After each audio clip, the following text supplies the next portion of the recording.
لو عايزة تزودي من فعالية أي كريم بتحطيه، اخلطي كريم المرطب بتاعك بزيت له نفس الفاعلية. يعني لو بتستخدمي منتجات للتفتيح، حطي على كريم المرطب بتاعك زيت فيه خصائص التفتيح زي العرقسوس.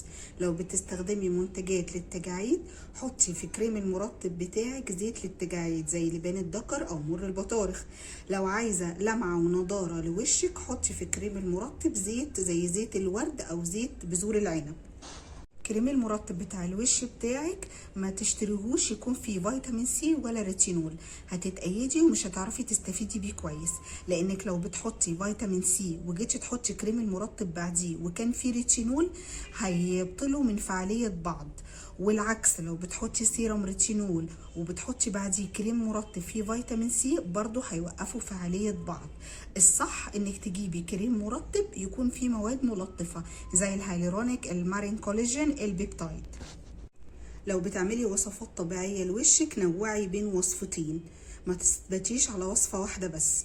ولو هتحطي ماسك على وشك بتستعمليه يكون فيه كافيين زي القهوة او الكاكاو، كفاية مرتين بس في الاسبوع، ما تحطيهوش كل يوم عشان ما يديكيش نتيجة عكسية.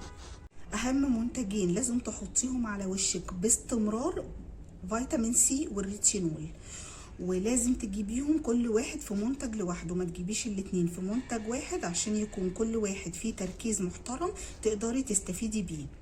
لكن لو انتي امكانياتك انك تداومي او تشتري منتج واحد بس وتستمري عليه، فلو انتي اقل من 30 سنة هاتي فيتامين سي، سيرم فيتامين سي. ولو انتي اكتر من 30 سنة هاتي ريتينول.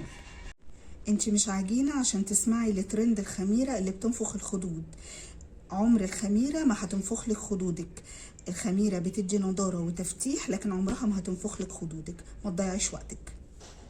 طبق السلطة بتاعك قطعيه قبل الاكل مباشرة، وقطعيه قطع كبيرة مش قطع صغيرة عشان ما يتأكسدش ويفقد العناصر الغذائية اللي فيه وما تستفيدي بحاجة. ما عدا البصل قطعيه قطع صغيرة عشان المعدة تقدر تهضمه.